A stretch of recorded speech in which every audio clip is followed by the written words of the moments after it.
Barangay LS 97.1. Forever. Mga kwento ng pag-ibig, kwento ng pag-asa at mga kwento ng buhay dito sa Barangay Love Stories. Love Stories.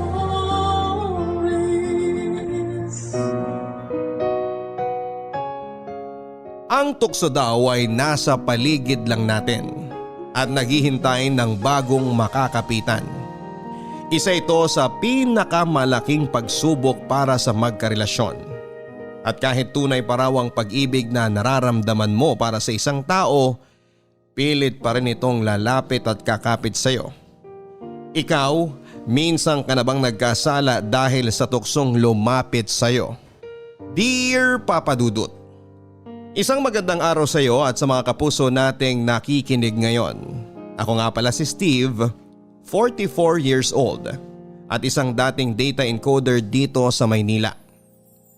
Sa ngayon ay madalas na nasa bahay na lamang ako at madalas din ay ang inyong programa na Barangay Love Stories ang aking pinakikinggan sa tanghalian. Hanggang sa heto naisipan ko na ngang magbahagi na rin ng aking kwento na sigurado akong makapagbibigay aral sa mga kapuso nating nakikinig ngayon.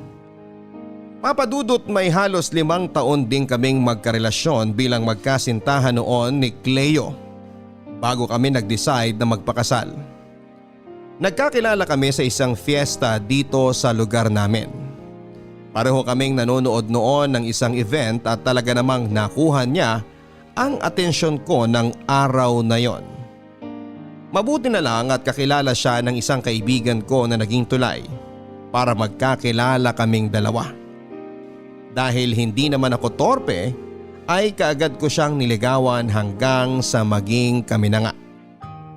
Noong girlfriend ko pa lamang si Cleo, Papadudut, ay alam ko na sa sarili ko na siya na ang babaeng gusto kong makasama sa habang buhay.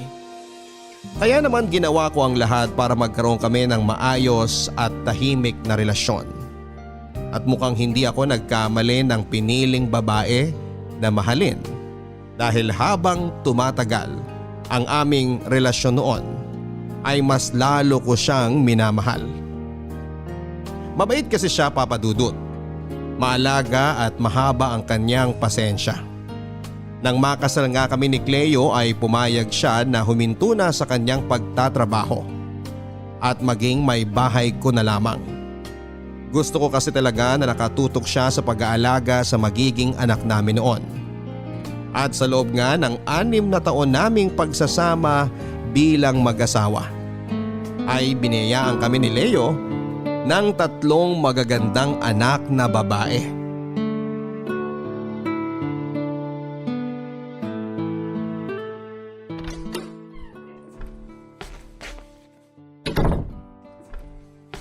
Ginabi ka yata ng uwi, mahal. Traffic ba ngayon? Hindi naman.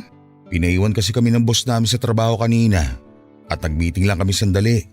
Kaya hindi na rin ako nakapag-text sa'yo na gagabihin ako masyado ngayon. Ganun ba? Sinubukan kang hintayin ng mga anak natin na makauwi. Pero ako na nagsabi na matulog na sila dahil may pasok pa sa eskwela bukas. Ano nga pala yung pinagmitingan nyo kanina? Ay, nangyari na ang kinatatakutan ko, mahal. Ha?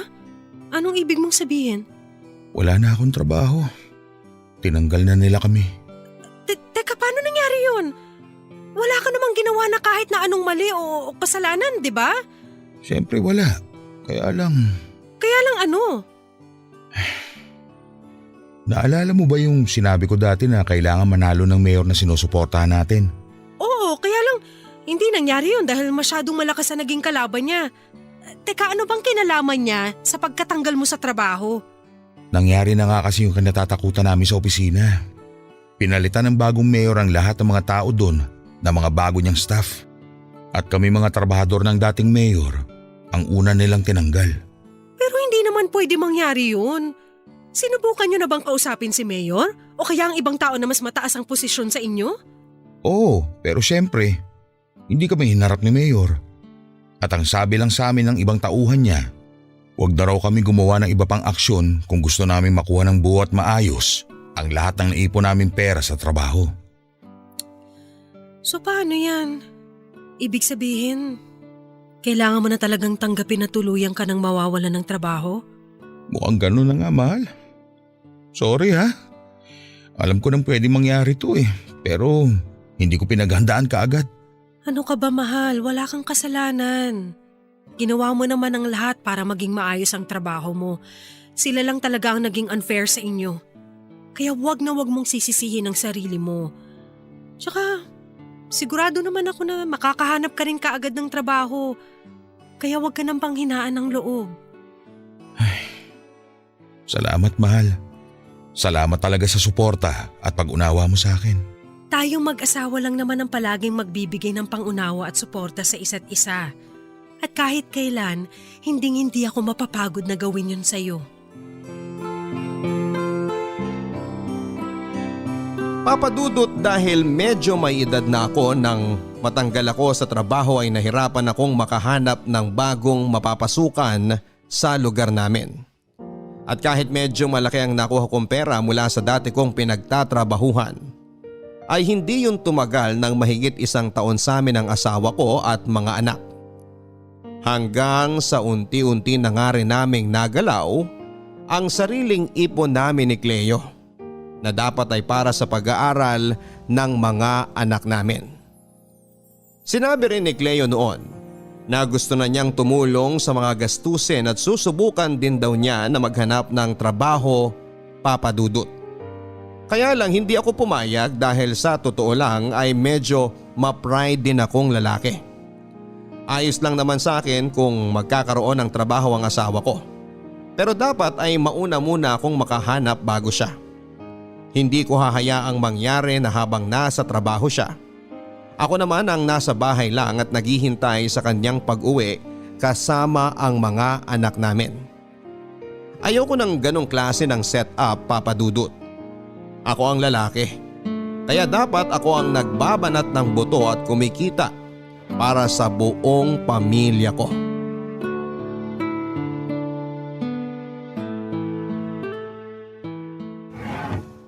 Nasaan na ba yung barangay clearance ko? Alam ko dito lang yung nilagay ni Cleo sa mga folder na to Dapat nandito lang talaga yun. Ayun, nandito na yata yun sa malaking sobre na to. Teka, ano to? Resume at application form ni Cleo papuntang Middle East? Mahal, aalis pala ako ngayon kasi may kailangan akong… Bakit hawak mo ang mga yan?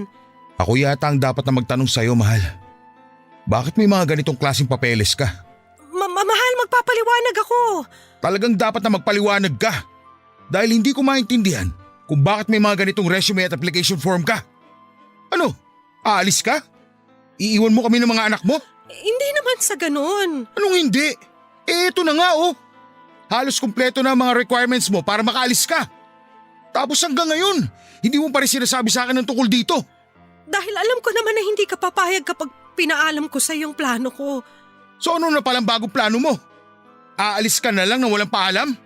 Nagigising na lang kami ng isang umaga ng mga anak natin na wala ka na sa tabi namin? At wala na rin ang mga gamit mo dito sa bahay? Ganun ba? Ganun ba, Cleo? Makinig ka kasi muna sa akin, Steve. Para sa atin din naman tong ginagawa ko. Lumalaki na ang mga anak natin, pati na mga gastusin dito sa bahay pero… Pero wala pa rin akong trabaho hanggang ngayon. Pwede bang patapusin mo muna ako magsalita? Palagi kitang pinakikinggan sa gusto mong sabihin kaya sana naman ako muna magsalita sa pagkakataon na to. Pakinggan mo naman muna ako. Alam ko na mali talaga na tinago ko to sa'yo. Steve, matagal ko nang sinasabi sa'yo na niyayaya ako ng ate ko na magtrabaho sa ibang bansa kung nasan siya ngayon. Pero ayaw mo akong pakinggan at palaging umiinit ang ulo mo sa tuwing pag-uusapan natin to. Hanggang sa eto na nga, kinailangan ni ate nang makakasama sa trabaho niya kasi umuwi ng Pilipinas yung dating kasama niya roon. Steve, ayokong sayangin ang pagkakataon na to. Maliit lang ang manggagastos ko rito pero malaking pera ang babalik sa atin. Pero paano ako? Kami ng mga anak mo. Matitiis mo bang iwan kami dito? Kung yun ang paraan para kahit paano guminhawa ang buhay natin, gagawin ko yun. Marami pa tayong dapat bayaran at mga gastusin dito, kasama ng bahay na to, kaya please, umayag ka na.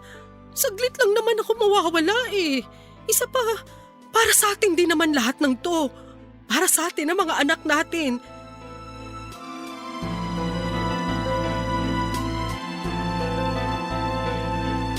Papadudot, aaminin ko na isa sa mga dahilan kung bakit naggalit ako noon kay Cleo dahil sa pagtatago niya ng tungkol sa pag-alis niya ay dahil natakot ako. Natakot ako na baka magaya kami sa mga mag-asawa na nasira ang relasyon dahil sa pagtatrabaho ng isa sa malayo. Natakot ako noon na baka makahanap ng ibang lalaki si Cleo sa ibang bansa at hindi na niya kami balikan pa ng mga anak niya. Hindi naman sa wala akong tiwala sa asawa ko. Pero mahirap pagkatiwalaan ng mga tao na makakasama niya sa ibang bansa. Paano kung makakita nga siya ng iba? Nang mas higit pa sa akin? Paano kung bigla na lang niyang tapusin ang relasyon naming dalawa habang nasa malayo siya? Hindi ko talaga alam ang gagawin ko kapag nangyari ang lahat ng kinakatakutan ko. Pero ayoko din namang maging makasarili, Papa Dudut. Dahil kahit saang anggulo ko tignan, may point ang lahat ng sinabi ni Cleo. Marami kaming gastusin at kailangang bayaran.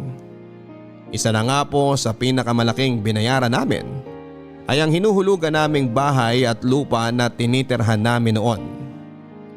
Kaya kesa pare-pareho kaming maghirap at magutom ng pamilya ko. Tinanggap ko na rin at pinayagan na makapagtrabaho sa abroad ang asawa ko, Papa Dudut. Papa Dudut, naging mabilis ang proseso ng pag-alis ni Cleo sa tulong na rin ng kapatid niyang nasa Middle East at sa pinagtatrabahuhan nito. Caregiver kasi ang magiging trabaho niya at dati na rin siyang nagtrabaho sa ospital bago kami magpakasal. Kaya naman wala pang isang buwan ay nakaalis na siya ng Pilipinas. Naging usapan din naming dalawa na hindi na muna ako maghahanap ng trabaho dahil walang ibang makakasamang mga anak namin sa bahay. Papa Dudut, mabigat na pagsang-ayon ng bagay na yon para sa akin dahil hindi talaga ako sanay nang nasa bahay lamang ako. Ni hindi ko nga alam kung paano magluto at maglaba dahil lahat ng yon ay si Cleo ang gumagawa. Mahirap pala talagang pagsabay-sabayin ang mga gawaing bahay at ang pag-aalaga sa mga bata, Papa Dudut. At hindi ko ma-imagine noon na kinakaya yung gawin lahat ng asawa ko nang walang tulong mula sa akin. At kahit kailan din ng mga panahon na yon ay hindi ako nakarinig ng kahit na anong reklamo mula sa kanya. Papa Dudut, kung naging madali ang proseso ng pag-alis niya, ay hindi naman ang proseso ng pagtanggap namin ng mga anak ko na malalayo na si Cleo sa amin. Hindi pala kasi ganong kadali ang lahat, Papa Dudut. Sobrang hirap ng tinatawag nilang long distance relationship. May mga oras at araw lang kung kailan kami pwedeng magkatawagan. Tapos limitado lamang ang oras dahil medyo mahigpit ang mga amo nila ng kapatid niya. Kaya hindi ko talaga maiwasan na mami siya ng sobra, Papa Dudut. Lalo na at may pangangailangan ako bilang isang lalaki. Pero syempre kinaya ko naman ang lahat dahil wala akong ibang pagpipilian. At kinaya naming lampasan ang unang taon ng aming long distance relationship. Good morning, mahal! Sorry, ngayon lang ulit ako nakapag-video call sa'yo. Ayos lang. Alam ko naman na mahigpit ang mga amo mo dyan sa trabaho ninyo, kaya naiintindihan ko yun. Ay, sinabi mo pa. Mabuti na lang talaga at kasama ko dito si ate, kung hindi, mas lalo akong ma-homesick at mahihirapan dito. Ikaw, mahal, kumusta kayo dyan ng mga bata? Maayos naman kami dito. Hindi ko nga lang sila magising para makausap mo ngayon dahil medyo maaga pa eh. Alam mo na, Sabado ngayon kaya gusto ko sana na makatulog sila ng mahaba-habang oras. Ang bait naman ng asawa ko. Ini-spoil ang mga anak namin. Anyway, mahal, ngayon nga pala darating yung kumare natin na ninang ni Sheena. Si Carla, yung pinsan ko na galing Mindoro. Naayos mo na ba yung isang kwarto natin dyan sa bahay na uupahan niya? Ngayon na nga pala yun, no? Pero huwag ka mag-alala. Naayos ko na nung isang araw pa. Wala rin problema sa 3 anak natin kung magsasama-sama muna sila sa isang kwarto. Lalo na at bumili ako ng bagong kutsyon nila. Naku, mabuti naman kung ganun. Mas malaki ang matitipid natin ngayon dahil makakatulong din yung ibabayad ni Carla na pang-upa dyan sa kwarto na tutuluyan niya sa bahay natin. Tao po? Steve? Mahal, may kumakatok sa pinto. Tao po? Pagbubuksan ko lang ha. Sige mahal, ibababa ko na rin tong tawag kasi may gagawin pa ako dito. I love you! I love you too. Bye. Sino kaya itong bisita namin? Ang aga-aga naman.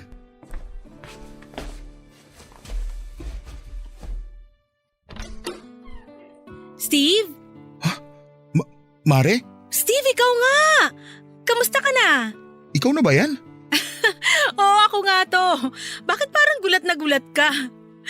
Sa bagay, 6 na taon na rin ang nakalipas mula nung huli tayong magkita. Saka, ano ka ba? Carla na lang ang itawag mo sa akin, wag na yung mari-mari na yan. Sige, grabe ang laki ng pinagbago mo ah. Salamat. Sana mas gumanda ako sa paningin mo. Pero baka naman pwedeng papasukin mo muna ako sa loob dahil medyo mainit na dito sa labas. Ay, oo, sige. Liga, pasok ka na. Salamat, Steve. Papadudot, hindi ko alam kung bakit gano'n na lamang ang naging reaksyon ko nang mapagbuksan ko ng pintuan ng kumare namin ni Cleo na si Carla. Pinsang buo siya ni Cleo at ninang ng panganay na anak naming si Sheena. Siguro kaya gano'n na lamang din ang naging reaksyon ko ay dahil noong huling beses na nagkita kami ay sa kasal pa nga namin ang asawa ko.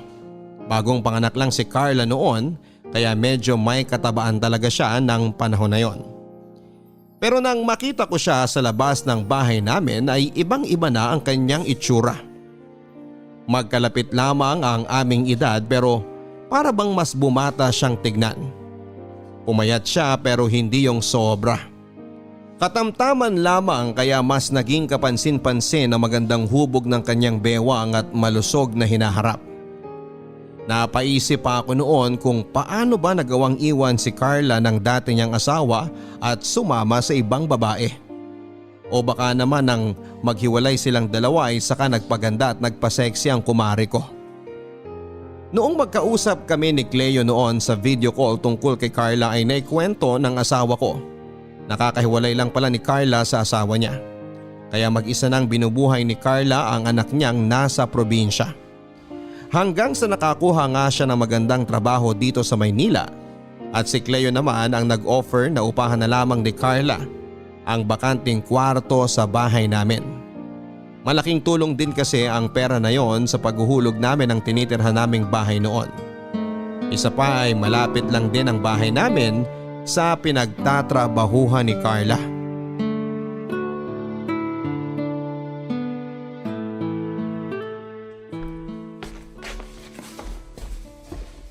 Tama na siguro tong 5 itlog para sa aming 5 na nandito sa bahay. Hindi naman siguro malakas kumain tong si Carla. Good morning, Steve. Good morning din. Tamang-tama dahil nakahain ng pagkain sa almusal natin.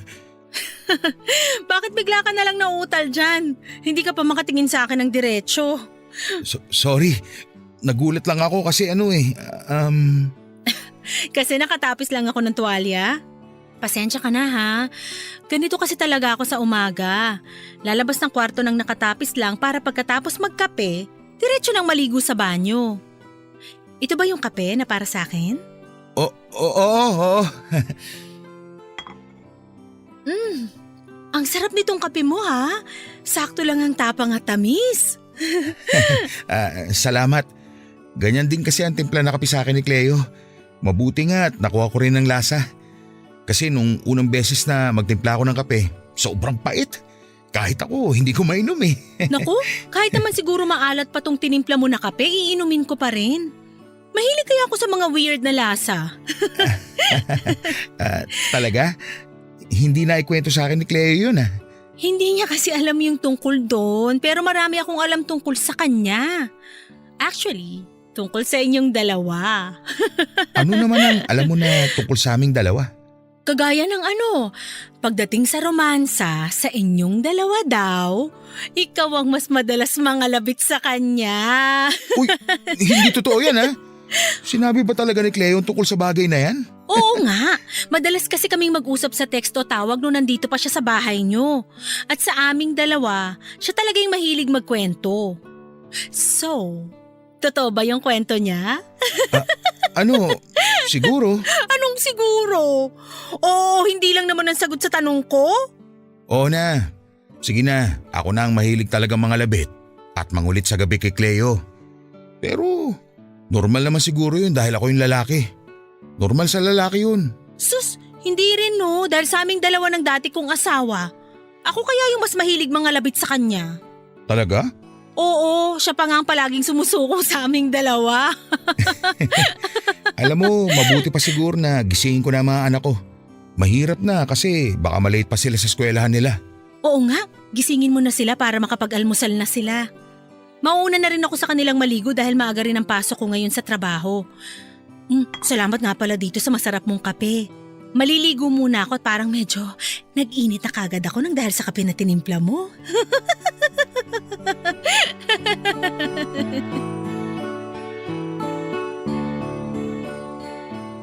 Papa Dudut, wala naman akong naging problema mula nang tumira si Carla sa bahay namin. Bukod kasi sa ibinabayad niyang upa sa kwartong ginagamit niya, ay nag-uuwi din siya ng mga pagkain galing grocery sa bahay. Alam niya raw na hindi ko tatanggapin ang iaabot niyang dagdag na pera na panggastos. Kaya mga pagkain na lamang daw ang mga bibilhin at iuuwi niya sa tuwing araw ng sweldo niya. Maganda rin daw kasi ang kita niya sa pinagtatrabahuhan niyang kumpanya. At dahil maliit lang ang singil namin sa kanya, para sa upa ay hindi daw mabigat sa kanya ang mag-share ng para sa pagkain. Mabait din siya sa mga anak ko at talaga namang malapit din ang mga ito sa kanya. Kaya lang Papa Dudut, hindi ako sigurado kung tama ba ang dating sa akin ng mga pasaring at sinasabi ni Carla sa tuwing kaming dalawa lang ang magkausap o magkasama sa bahay. Parang palaging may ibig sabihin ng mga salitang binibitawan niya ng pabiro.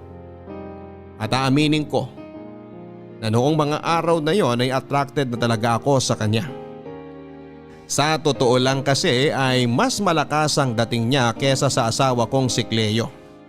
Alam ko na masama ang ipagkumpara ang dalawang tao pero pagdating talaga sa katawan at itsura ay masasabi ko na napag-iwan na si Cleo. Kung dati ay balingkinita ng kanyang katawan, nawala na ang magandang hubog noon at napalitan ng 3 patong na bilbil. Pati na ang mga braso at binti niya ay pumuputok na rin halos sa taba. Hindi na nga rin siya nagsusuklay noon kapag magkasama kami sa bahay. Ganon pa man ay masasabi ko na maganda pa rin ang kanyang mukha. Kahit tumaba siya at medyo napabayaan ang kanyang sarili. Pero iba kasi talaga si Carla, Papa Dudut. Hindi lang siya gumanda kung hindi sumeksi pa talaga. Hindi halata ang wrinkles sa kanyang mukha, hindi kagaya ng asawa ko. At hindi rin kababakasan ng bilbil ang kanyang katawan sa tuwing nakasuot siya ng leggings at medyo fitted na sando sa bahay. Papa Dudut, alam ko na mali talaga ang kung ano man itong atraksyon na nararamdaman ko para kay Carla. Pero hindi ko talaga mapigilan ang sarili ko. Pero hanggang pasimpleng tingin lang naman ang ginagawa ko sa kanya. Noon kapag nag-e-exercise siya sa loob ng bahay namin, ay mga nakaw na sulyap lang dahil ayokong mahalata niya na medyo naaakit niya talaga ako sa mga ginagawa niya. Papa Dudut, naging maayos naman ang lahat sa unang taon ng pagtira ni Carla sa bahay namin. Mabuti naman kasi siyang makisama sa akin at sa mga anak ko. Hindi rin siya nahuhuli sa bayad sa upa at naging madalas pa ang pag-uwi niya ng mga pagkain sa bahay. Kapag wala rin siyang pasok sa trabaho ay siya ang nagpipresenta na magluto ng mga kakainin namin. Papa Dudut, nagpapasalamat pa nga ako noon at may isang Carla ako na nakakasama sa bahay. Kahit paano kasi ay may tumatayong nanay-nanayan sa bahay at pabor ito para sa mga anak kong puro babae. Lalo na sa panganay kong si Sheena na noon ay malapit ng mag-10 taong gulang. Alam ko naman kasi na kailangan pa rin ng nanay ng mga anak ko habang lumalaki sila. At dahil kay Carla ay pansamantalang napapawi ang pangungulila nila sa pagkakaroon ng isang nanay. Ganon pa man Papa Dudut ay hindi naman napawi ang pangungulila ko sa asawa ko. Lalo na nang malaman ko na nag-extend ng 1 taon ng kontrata ni Cleo sa Middle East. Nalaman ko yon nang minsang tumawag siya sa akin para sabihin ang tungkol sa bagay na yon. Dinoble daw kasi ng kanilang amo ang sweldo niya para lamang pumayag siya at nanghihinayang daw siya sa kikitain niya. Nangako naman siya Papa Dudut na 1 taon na lamang daw talaga at uuwi na siya ng Pilipinas. Sobrang sama ng loob ko noon Papa Dudut. Ang dating kasi sa akin ng ginawa niya ay parang hindi niya man lang ako nami-miss. Na parang ayos lang sa kanya kahit matagal kaming magkalayo. Kaya nga kesa awayin ko pa siya sa video call na yon ay binabaan ko na lamang siya ng tawag. Sinubukan niya pa akong kontakin sa cellphone ko pero hindi ko na rin sinagot pa. Ayoko na muna kasi siyang kausapin noon dahil alam ko na lalaki lamang ang away sa pagitan naming dalawa. O Steve, bakit ka naman nagsosolo ng inom dyan? Ikaw pala yan, Carla. Akala ko nagising ang isa sa mga anak ko eh. Kanina pa sila tulog. Doon kasi ako galing sa kwarto nila. Yun kasing bunso mo, nagpapa-baby. At gusto na basahan ko muna siya ng kwento hanggang sa makatulog siya. Ayun, tatlo-tatlo silang nakikinig sa akin hanggang sa makatulog na nga sila. Talaga? Salamat ha. Para sa mga ginagawa mo sa anak namin ni Cleo. Ikaw na nga ang nangungupahan dito sa amin at palagi kang may dalang pasalubong para sa mga bata. Tapos ayan, nagpapakananay ka pa sa kanila. Wala yun. Gusto ko rin naman tong ginagawa ko sa mga bata. Paraan ko na rin kasi to para hindi ko masyadong mamiss ang mga anak ko na nasa probinsya. Mabalik ako sa tanong ko. Bakit nga pala nagsosolo ka dito ng inom? Medyo nagkatampuan kasi kami ng pinsan mo eh. Nag-extend kasi siya ng 1 pang taon na kontrata dun sa trabaho niya. Ang usapan namin, 2 taon lang siya malalayo sa amin ng mga anak niya. Alam ko naman na medyo maliit pa lang naiipon namin mula na magtrabaho siya sa Middle East. Pero ayoko na kasi sanang mas tumagal pa ang paglayo niya sa amin eh.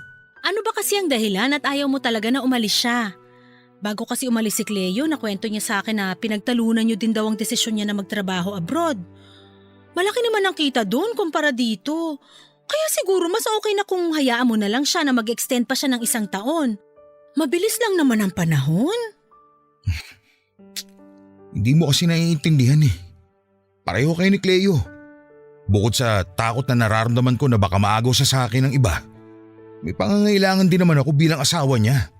Hindi niya naisip yun eh. Oh, bakit mo ko tinatawanan? Seryoso ako sa mga sinasabi ko. Paano? Parehas tayo ng problema.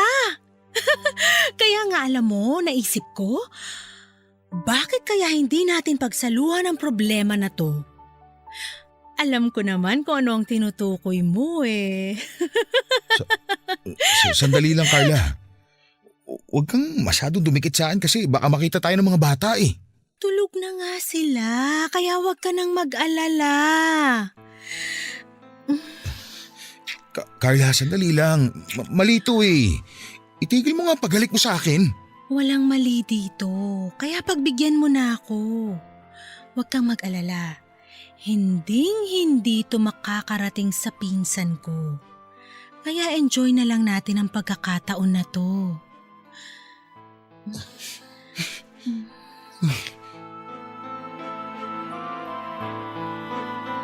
Papadudod sa maniwala kayo at sa hindi ay sinubukan kong pigilan ang mainit na eksenang pwedeng mamagitan sa amin noon ni Carla.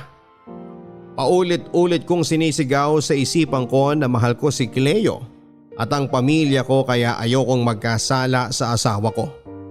Na hindi po pwedeng masira ang pamilya ko kaya kailangan kong pigilan si Carla sa ginagawa niya. Pero dahil nakailang bote na rin ako ng alak noon at aaminin ko na medyo sabik rin talaga ako sa bagay na yon, ay hindi ko na napigilan pa si Carla at ang sarili ko. Papadudod sumagot na ako sa mga halik sa kanyang hanggang sa sumama na nga ako sa ginawa niyang paghila sa akin papunta sa kanyang kwarto. At doon ay pinagsaluhan namin ang isang mainit at masarap na kasalanan. At aaminin ko na sobrang nag-enjoy talaga ako noon, Papadudot. Dahil na rin sa husay ni Carla pagdating doon. At pagkatapos nga namin sabay na mailabas ni Carla ang init mula sa aming katawan, ay isang pangako rin ang binitawan ko sa sarili ko. Na hindi na ako uulit pa sa makamundong kasalanang yon. Muli rin naman kaming nagkaayos kaagad ni Cleo nang tumawag siya kinabukasan. Wala na rin naman ako magagawa pa kung gusto niya talagang mag-extend ng 1 taon pa sa kanyang trabaho.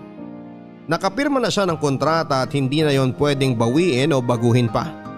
Kaya naman sinabi ko na sa kanya na maghihintay na lang ulit ako at ang mga anak namin ng 1 pang taon para makasama namin siya sa bahay.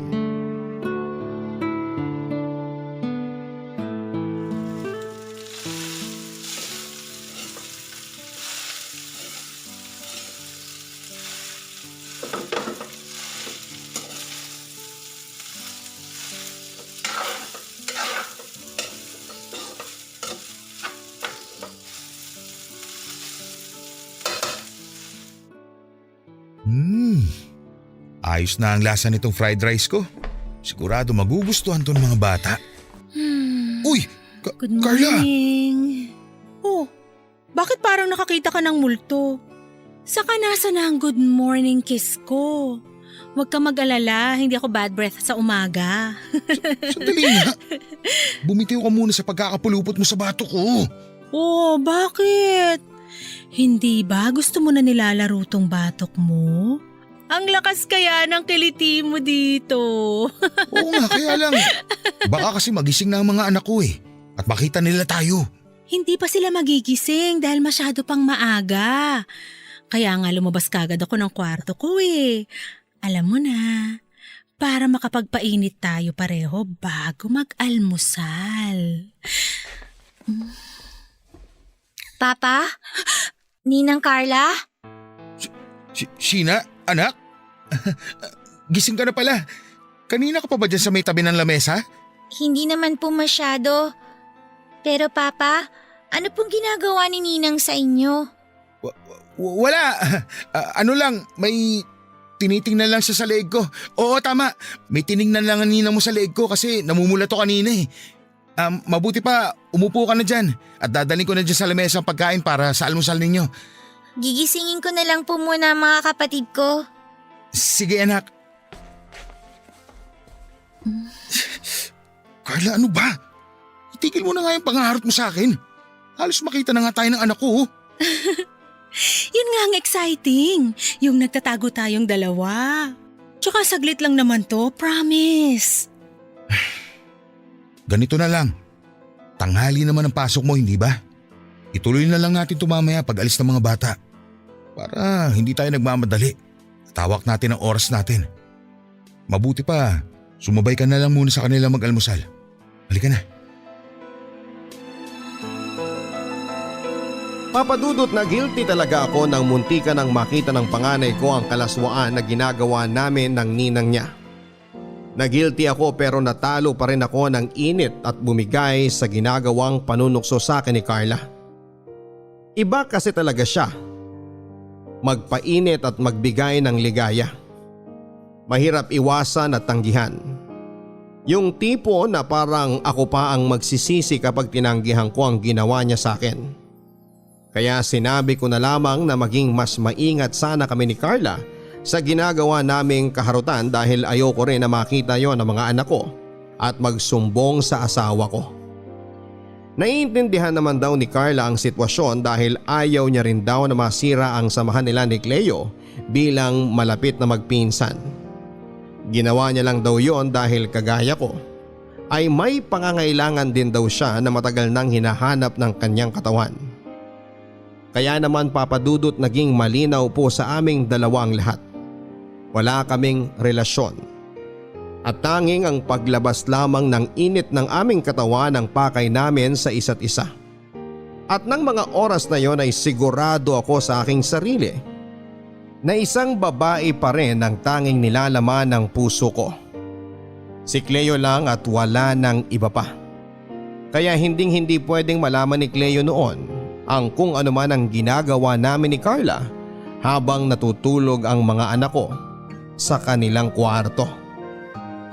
Papadudot may oras noon na muli akong nangako sa sarili ko na iiwasan ko na ang makamundong kasalanan na pinagsasaluhan namin ni Carla. Na hindi ko na i-entertain pa ang panunukso niya sa akin. Natatakot kasi talaga ako na makarating kay Cleo ang lahat at masira ang pamilya namin. Yon ang ayoko talagang mangyari. Ang mawala siya sa akin at ang mga anak namin. Pero papadudod sadyang mahirap talagang iwasan ang ginagawa ni Carla. Lalo na at nasa iisang bahay lamang kami. Madalas tuloy ay nakikita na kami ng ibang anak ko pero kaagad ko namang pinapahinto si Carla sa kung ano man ang ginagawa niya sa akin na kalaswaan. Mabilis din akong gumagawa ng dahilan sa mga anak ko at kaagad silang pinapapasok sa kwarto nila. Kapag nakakausap nila si Cleo sa video call ay wala namang kahit na anong binabanggit ng mga bata tungkol sa nakikita nila sa amin ni Carla na labis ko namang pinagpapasalamat. Kaya mas dumalas pa ang ginagawa naming kasalanan ni Carla. Hanggang sa gawin na rin namin yon sa mismong kwarto namin ng asawa ko at sa ibabaw pa ng kama namin ni Cleo. Nakaka-guilty pero masarap yung sarap na pakiramdam na pinapanalangin ko na sana ay wala ng katapusan. Muli naman akong nangako noon papadudot na oras na umuwi na si Cleo ay tuluyang ko na talagang tatapusin kung ano man ang namamagitan sa amin ni Carla.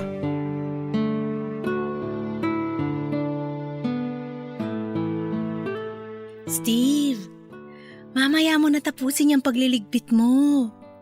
Halika muna sa kwarto at magpasarap muna tayong dalawa. Carla, mamaya ka na nga rin mangulit. Nakita mo na nga na ang dami ko pang kailangan ligpitin dito sa lababo. Pagkatapos ko dito, maglalaba pa ako at maglilinis pa ng bahay. Eto naman, napaka-KJ. Mamaya mo na nga gawin yung mga yan. Halika muna sa kwarto. Minsan na nga lang ako mawalan ng pasok sa trabaho habang nasa eskwelahan ng mga bata. Kaya sulitin na natin ang oras na to. Halika na. Alam ko naman na na-miss mo rin ang mga halik ko na to. Carla, mamaya na nga. Busy pa talaga ako dito sa ginagawa ko. Ako na nga lang muna ang trabahuin mo, mamaya na yan.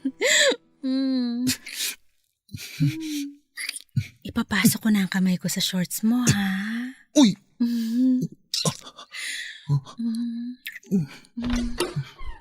Mahal! Nandiyan ka ba sa... Cleo? Kailan ka pa nakauwi? Mga walang niya kayo! Mga hayop! Ikaw! Kailan mo pa ako ginagago? Kailan niyo pa ako winawalang niya ng babaeng yan? Napakawalang niya mong babae ka! Pinagkatiwalaan kita tapos ganito gagawin mo sa akin! Hayop ka! Nasasaktan ako! Masasaktan ka talaga sa akin dahil kakalbuhin kitang babae ka! Sabi ko losyang ka! Losyang pala ha? Walang niya ka talaga! Kaya pinagpalit ka ng asawa mo dahil dyan sa ugali at itsura mo! Tingnan mo nga yung sarili mo! Ikumpara mo yung lumba-lumba mong katawan sa sexy kong katawan! Kung magiging ganyan lang din ang itsura at ugali ko kagaya ng sayo, haliparot ka! Hindi ko nagugustuhin yan! Dahil nakakatiri ka! Mahal! Mahal, tama na yan! Huwag mo akong lalong huwag mo ako matawag-tawag na mahal! Gago ka! Nandidiri ako sa'yo! Ang bababoy niya! Sige! Magsama kayo na makating ahas na yan! Babalik ako at kukunin ko ang mga anak ko! Napakagago niyong dalawa, mga hayop! Kakarmahin kayo! Lumbaluba! Tapacho! Baboy na Biana! Cleo, sandali! Mag-usap muna tayo! Steve! Hayaan mo na siya! Nandito naman ako eh! Hayaan mo na siyang umalis ng bahay na to! Carla, pwede ba? Bitiwan mo nga ako! Ako na lang ang piliin mo! Huwag mo lang sundan yung losyang mong asawa na mataba! Ano ba sinasabi mo? Alam mo naman na sa umpisa pa lang, wala akong kahit anong nararamdaman para sa'yo, hindi ba? Kailangan kita! Mahal na kita, Steve! Pero hindi nga kita mahal. At wala akong kahit anong espesyal na nararamdaman para sa'yo. Dapat alam mo yun sa umpisa pa lang. Dahil pinag-usapan na natin na magtitikiman lang tayong dalawa. Na ibibigay lang natin sa isa't isa pangangailangan ng katawan natin. Yun lang, Carla. Hanggang dun lang tayo. Hanggang dun lang ang usapan nating dalawa. At dapat malinaw yun sa'yo.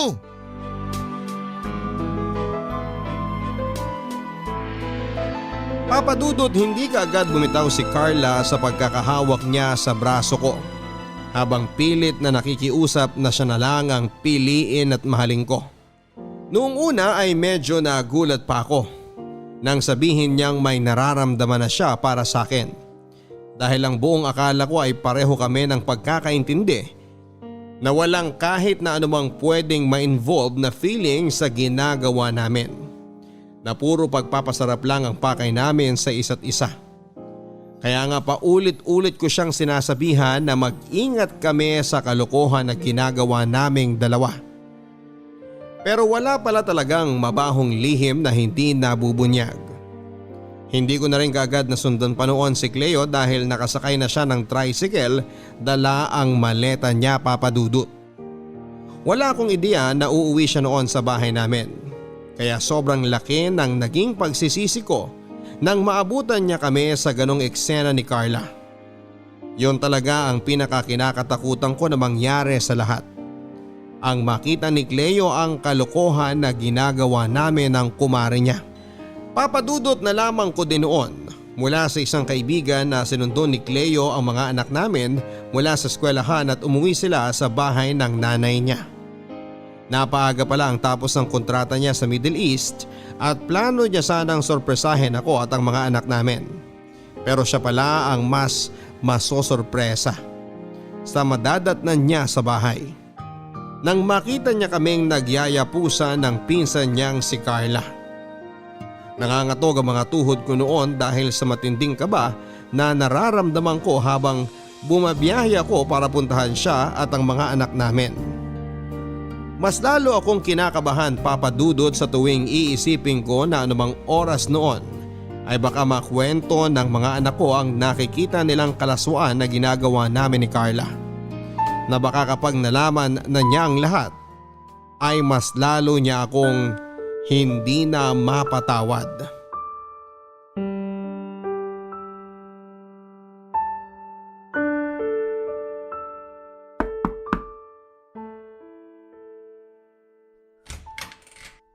Papa, kayo po pala.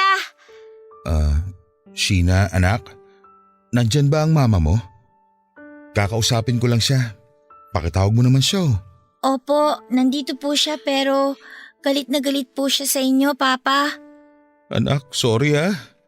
Sorry sa naging kasalanan ko sa inyo. Papa, bakit po kayo umiiyak? Anong ginagawa mo rito? Bitiwan mo ang anak ko, wag mo siyang yakapin. Tangkapal din naman talaga ng mukha mo na sumunod pa dito. Sheena, pumasok ka sa loob. Doon kayo sa kwarto ng kapatid mo. Pero Mama… Sabi na pumasok ka na sa loob! Huwag na matigas ang ulo mo! Sige po. Cleo, please. Pumunta ako dito para magpaliwanag. Painggan mo muna ako. Ano ba bang kailangan mong sabihin at ipaliwanag? Yung lahat ng kababuyan at katarantaduhan na ginawa ninyo ni Carla? Cleo, I'm sorry. Sorry para saan? Steve, pinagkatiwalaan kita. Pinagkatiwalaan ko kayong dalawa. Ako na nga yung nagpapakahirap magtrabaho sa abroad tapos ano? Ito pa igaganti mo sa akin? Inaamin ko naman eh. Naging mahina talaga ako dahil lalaki ako. At alam mo na bilang isang lalaki, meron akong pangangailangan. Lecheng pangangailangan yan! Sa tingin mo ba ako hindi nangailangan? Tao lang din ako. Pero ang kaibahan natin, tiniis ko lahat. Kasi iniisip ko kayo ng mga anak natin. Ang gago mo, Steve! Sa maniwala ka at sa hindi, si Carla ang lumapit sa akin.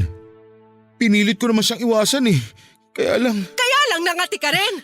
Idadahilan mo pa talaga na siya ang lumapit-lapit sa'yo? Ang sabihin mo, pareho lang kayong makati ng Carla na yon. Ang kapal din naman talaga ng mukha niyong dalawa. Ang bababoy niyo. Wala kayong pakialam kahit nakikita ng mga batang ginagawa niyong dalawa. hindi totoo yan. Anong hindi? Palalabasin mo pa na sinungaling ang mga anak natin? Lalo na si Sheena na ilang beses kayong nakita na nagkukulong sa kwarto natin. Sa kwarto pa talaga nating mag-asawa. Anong klaseng mga tao kayo? Pinapakita niyo talaga ang mga kapabuhay niyo sa mga bata, Steve! 3 ang anak natin! 3 babae! Cleo, sorry. Sorry talaga. Patawarin mo ako. Alam ko naman na nagkasala ako eh. Gagawin kong lahat para mapatawad mo ako. Magbabago na ako. Hindi ko na uulitin yun. Please, Cleo. Hindi ko na alam ang gagawin ko sa buhay ko kapag nawala kayo sa akin ng mga anak natin. Dapat inisip mo yan bago ka gumawa ng kalokohan. Dahil ako, wala akong ibang ginawa at inisip noon kundi ang mapabuti ang buhay ng pamilya natin. Alam ko naman na ayaw mong umalis ako at magtrabaho sa malayo. Pero para sa atin din naman to, Steve. Para sa mga anak natin. Tiniis ko lahat ng pagpapahirap sa akin sa trabaho. Tapos makikita ko, nagpapakasarap ka lang pala sa ibang babae. Sorry din, Steve, pero hindi na kita mapapatawad pa. Hindi na kailanman. Kaya wag mo na sasayangin ang oras mo na bumalik-balik pa rito dahil hindi na kami babalik ng mga anak mo sa bahay na yon na paulit-ulitin yung binaboy ni Carla! Papadudot kahit na ilang beses pa akong lumuhod at magmakaawa kay Cleo ng araw na yon, ay hindi niya tinanggap ang paghingi ko ng tawad. Bumalik-balik ako sa bahay nila pero hindi niya na ako hinarap pa. Tanging ang nanay na lamang niya ang nakipag-usap sa akin para sabihin na ayaw na akong makita pa ni Cleo. Dahil sa sama ng loob ko noon, Papadudot, ay nagpakalunod ako sa alak bago muling bumalik sa kanila. Sumigaw ako ng sumigaw, umiyak at nagwala sa labas ng bahay nila habang nakikiusap na sana ay harapin ako ng asawa ko. Lumabas noon si Cleo pero pilit lang akong pinagtabuyan. Hanggang sa ipabarangay na ako ng mga kapitbahay nila dahil daw sa ingay na ginagawa ko sa lugar nila. Nang bumalik ako sa bahay namin ay naabutan ko noon si Carla at naghihintay sa akin. Siya naman ang pilit kong pinapaalis sa bahay at buhay ko. Itinatako sa isipan ko na kailanman ay hindi darating ang araw na pipiliin ko siya dahil si Cleo lamang ang mahal ko at ang mga anak namin. Sinabi ni Carla noon na pwede naman daw siyang maghintay na mahalin ko rin siya. Pero dumating po ako sa punto na sobrang galit ko sa kanya at sa sarili ko ay napagbuhatan ko na siya ng kamay. Dahil na rin sa pangungulit niya. Doon ay parang nagising siya at galit na sinabi sa akin na bagay lamang daw ang ginawang pag-iwan sa akin ng asawa ko. Dahil wala daw talaga akong kwentang lalaki at walang isang salita. Kinuha na niya ang lahat ng mga gamit niya at umalis na siya ng bahay. Mula noon ay wala na akong kahit na ano pang narinig na tungkol sa kanya. Sobra-sobra po ang pagsisisi ko noon, Papadudot, para sa naging katangahan at karupukan ko.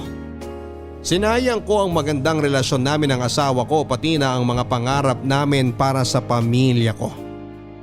Inisip ko noon na sana ay nagpakatatag ako at umiwas sa lahat ng tukso. dapat ay iningatan ko ang tiwalang ibinigay niya sa akin. Dahil yun na lamang naman ang pwede kong isukli sa lahat ng pagtatrabaho, pagsusumikap at pagsasakripisyo ni Cleo para sa amin ng mga anak namin. Yun lang ang pwede kong ibigay sa kanya sa oras na bumalik siya noon pagkatapos ng ilang taon na pagtatrabaho niya sa malayo. Pero ganun po talaga siguro ang buhay, Papa Dudut. May mga bagay tayo na nagagawa na sobra-sobra nating pinagsisisihan. Lalo na kung hindi na tayo nabigyan pa ng pangalawang pagkakataon. Papa Dudut, ngayon po ay 2 taon na kaming magkahiwalay ng asawa ko. Hindi man sa papel pero hindi niya na po ako itinuring pa na asawa niya. Labag man sa loob ay pumayag na rin ako na ibenta ang bahay na malapit na sana naming matapos na hulugan. Pati na rin ang ilang mga gamit doon. Pinaghatian namin ang pera ng lahat ng pinagbentahan at nagkasundo na rin na hindi na kami muli pang magsasama bilang mag-asawa. Kaya naman dumadalaw-dalaw na lang ako sa mga anak ko para makita sila. Nakikitira na lamang ako ngayon sa isang kamag-anak at pumapasada ng tricycle para magkaroon ng sariling pera. Papa Dudut, aaminin ko na minsan ding pumasok sa isipan ko noon na tapusin na lamang ang buhay ko dahil sa mga nangyari sa akin. Pero mas malaki po ang takot ko sa pwedeng maging parusa sa akin ng Diyos kung sakali mang gawin ko yon. Kaya ngayon ay nagpapakatatag na lamang ako. At hindi man para kay Cleo dahil mukha talagang wala ng pag-asa na mapatawad niya ako. Yun ay para na lamang sa mga anak naming 2. Pilit pa rin akong lumalaban sa buhay, Papa Dudut. Nalaban ako hanggang meron akong 3 anak na kinakapitan at pinagkukunan ng lakas ng loob para mabuhay. Hanggang dito na lamang po ang aking sulat, ang inyong forever ka-barangay at kapuso, Steve. Mga kwento ng pag-ibig, kwento ng pag-asa at mga kwento ng buhay dito sa Barangay Love Stories. Love Stories. Forever. Ang mga kwento ng pag-ibig, kwento ng buhay at kwento ng pag-asa dito sa Barangay Love Stories. Love Stories.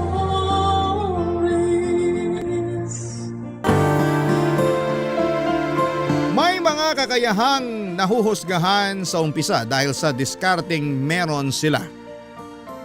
Pero minsan yung inaakala nating wala nang ibubuga ay naghahanda lamang pala.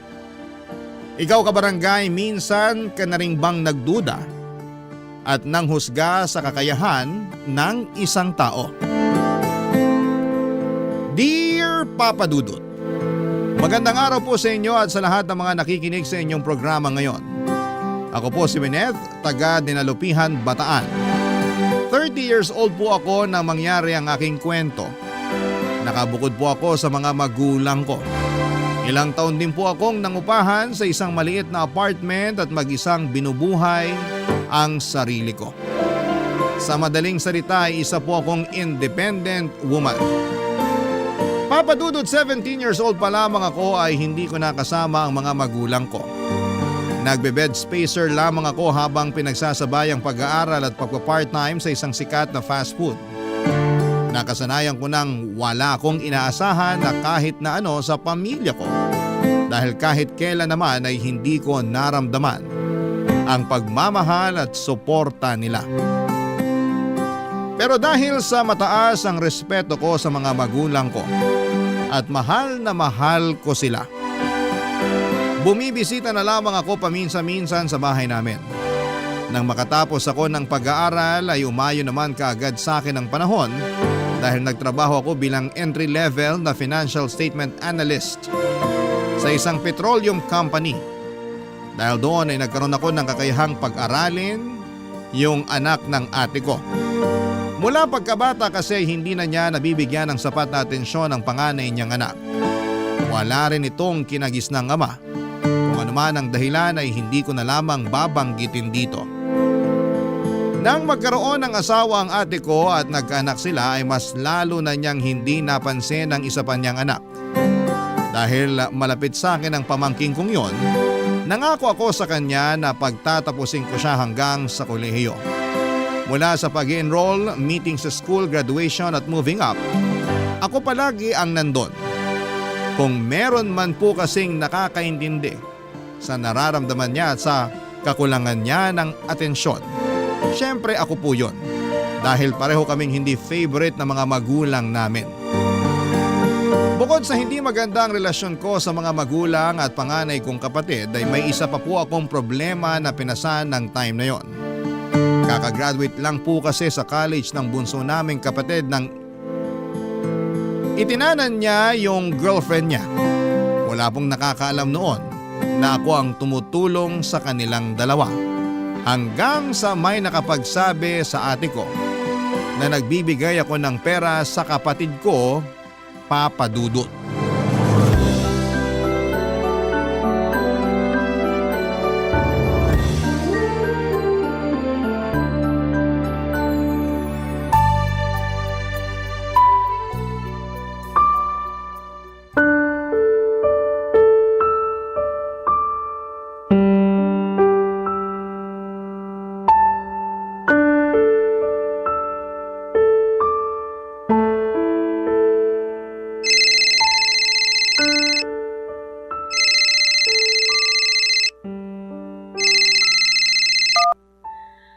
Oo ate, napatawag ka. Siguro naman alam mo na kung ba't ako tumawag sa'yo. Ano na naman ba to ate? Kauwi ko lang galing trabaho.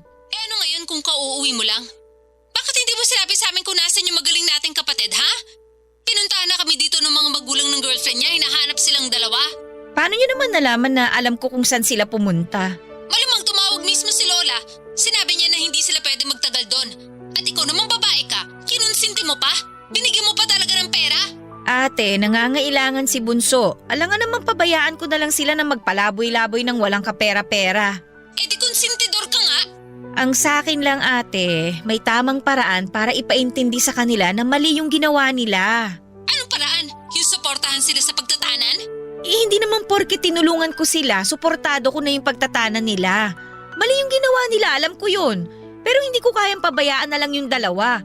Hindi nyo ba naisip na mas makikinig sila sa atin kung hindi natin sila dadaanin sa paninindak? Yan! Nagmamagaling ka na naman! Bida-bida ka kasi! Kala mo, alam mo lahat! Kapatid pa rin natin yung pinag-uusapan dito ate. Alam mo, hindi ko maintindihan kung bakit masyadong mainit yung dugo mo sa akin. Matagal na mainit yung dugo ko sa'yo. Sa tigas ng ulo mong yan, magtataka ka pa? Matigas yung ulo ko kasi never naman kayong nakinig sa akin. Kayo lagi yung tama. Hindi ko nga alam kung pamilya pa rin ba yung turing nyo sa akin eh. Kasi naaalala nyo lang naman ako sa ganitong pagkakataon. O kaya naman kapag may kailangan kayo. Aba, nanumbat ka pang maldita ka? Hindi pa nanumbat yon ate. Nire-real talk lang kita. Totoo naman 'di ba? Galit na galit ka sa akin kahit wala naman akong ginagawang masama sa'yo. Gigil na gigil ka kapag nagkakamali ako. Pero kapag may ipapagawa kang paperwork sa akin, ang lambing-lambing mo. Tanggap ko na nga na yun lang ang silbi ko sa inyo eh. Pero sana naman, kung hindi niyo ako kayang isama sa pamilya ninyo, bigyan niyo na lang ako ng katahimikan. Huwag kang magdrama dyan. Dapat lang naman natulungan mo ako kasi ako yung nag-alaga sa iyo nung bata ka pa. Kung isusumbat mo yon ate, bayad na ako. Matagal na. So ngayon pinamumukha mo naman sa akin na ikaw na yung bumubuhay sa anak ko. Wala akong sinasabing ganyan ha. Kahit kailan hindi ko yun ipinagyabang sa'yo kasi bukal yun sa kalooban ko. Bukal yung pagtulong ko sa pamangkin ko. At para lang alam mo ate, hindi ko yung ginagawa para sa'yo. Ginagawa ko yun para sa isang batang kulang na lang itakwil ng magulang. Kaya bago mo ako lecturean ng kung ano-ano, simulan mo muna sa pagiging ina mo sa anak mo.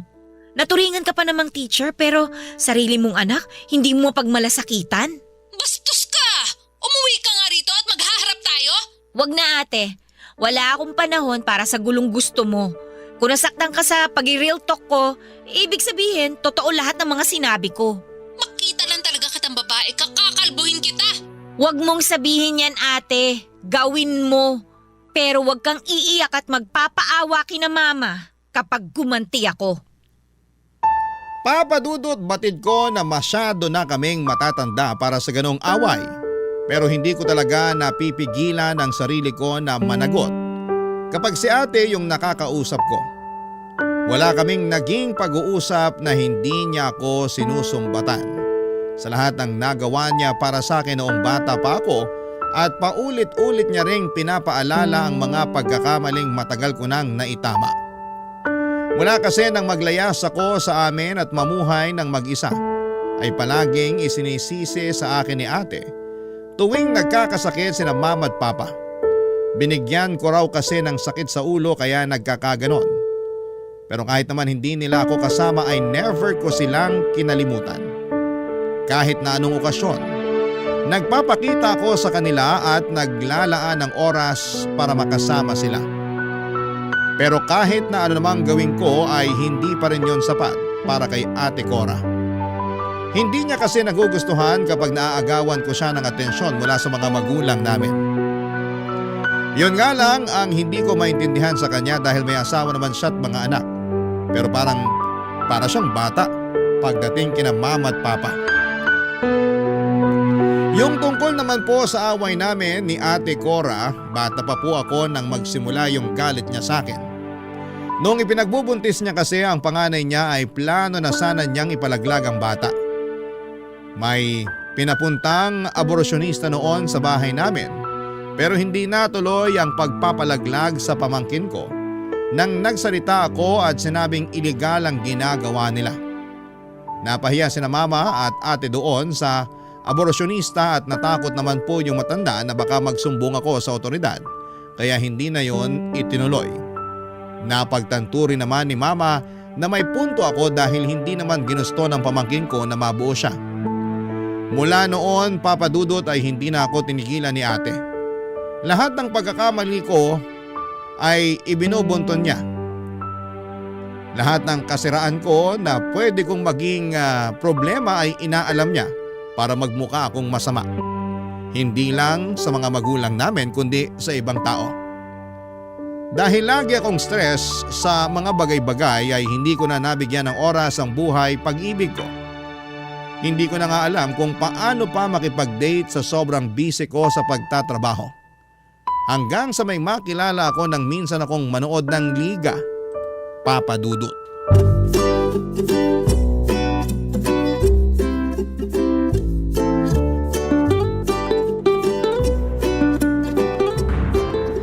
Ala, nasaan na ba yung best friend ko na yun? Umuwi na yata ah. Hi, may hinahanap ka? Yung kaibigan ko, nagpaalam lang kasi magsi-CR pero hindi pa bumabalik. Pero out of order kasi yung CR dito sa sports complex. Baka lumabas na yon kaya natagalan. Baka nga, tatawagan ko na lang mamaya kapag hindi pa siya nakabalik. Kung gusto mo, samahan mo na kita rito habang naghihintay sa kanya. Ha? Ay naku, wag na. Katatapos lang ng game nyo, di ba? Dapat nakikipag-celebrate ka dun sa mga kasama mo. Susunod na lang ako sa kanila mamaya. Pwede naman ako magstay dito kahit ilang minuto lang. Ikaw bahala, mapilit ka eh. Hindi ko kasi kayang sayangin tong chance na makausap yung kaisa-isang babaeng nakakuha ng atensyon ko sa dami ng tao rito. Bolero, iba na lang ang pormahan mo, hindi ako pumapatol sa Playboy. Grabe naman to. Porket malakas lang yung loob, Playboy na agad? Pamilyar kasi sa akin yung mga ganyang style mo eh. Bulok? Doon ka na nga. Pabalik na rin yung kaibigan ko. Bahala ka. Mabaho hininga mo kapag wala kang kausap dito. Kung bumaho man o mag-amoy bulok yung hininga ko, wala ka ng pakialam doon, no? Di ka pa siguro nagkaka-boyfriend, no? Grabing sungit mo eh. Ano naman kung hindi pa? Seryoso ba yan? Pakialam mo ba? Lumayo-layo ka nga. Nakakairita ka na eh. Sorry na. Gusto ko lang namang magpakilala sa'yo. Ako nga pala si Ervin. Pero pwede mo naman akong tawaging mahal o kaya baby para mas masarap pakinggan. Well, Mr. Pampam, hindi ako interesadong makilala ka. Kapag nakabalik na yung kaibigan ko, uuwi na ako at hindi na kita makikita ulit. Kung ganon, ayaw mo makipagkilala sa akin kasi posibleng hindi na tayo magkita paglabas natin dito? Ano? Hoy! Mali ka ng pagkakaintindi, no? Ikaw Sana sinabi mo agad para nagkalinawan tayo na gusto mo akong makita ulit. Huwag ka nga feeling dyan! Kung ganon, bakit namumula yung magkabilang pisngi mo? Kilig ba yan o… Nahihiya ako kasi pinagtitinginan na tayo. Hindi naman sa pagyayabang pero marami na kasi akong fans dito. Marami nang nagkakakrush sa akin. Kaya napapatingin talaga sila kapag dumadaan ako. At ngayong nilapitan kita, iisipin nila na espesyal ka sa akin. Special? Mukha ba akong papatol sa kagaya mo? Sa labas ko na lang hihintayin yung kaibigan ko. Hindi na ako makakatagal pa ng ilan pang minuto dyan sa kakapalan ng mukha mo. Kanina, ginudge mo ako agad bilang isang playboy. Tapos ngayon, parang nilalait mo na ako. Mapanakit ka naman masyado, Miss Pretty. Winnet ang pangalan ko, hindi Miss Bakit ko pa sinabi? Nice meeting you, Winnet. Ano nga palang pangalan mo sa Facebook? Ba't ko naman sasabihin sa'yo? Ay, kung itrato mo naman ako, parang napakasama akong tao. Hinusgahan mo na nga ako agad kanina eh. Wala naman ako masamang intensyon. Gusto ko lang talaga magpakilala. O kung suswertehin, maging kaibigan ka. Tsaka hindi lang naman ako basta nagandahan sa'yo. Nung nakita kita, napangiti agad ako kasi ang gaan ng aura mo. Lalo na nung nakangiti ka after manalo ng team namin.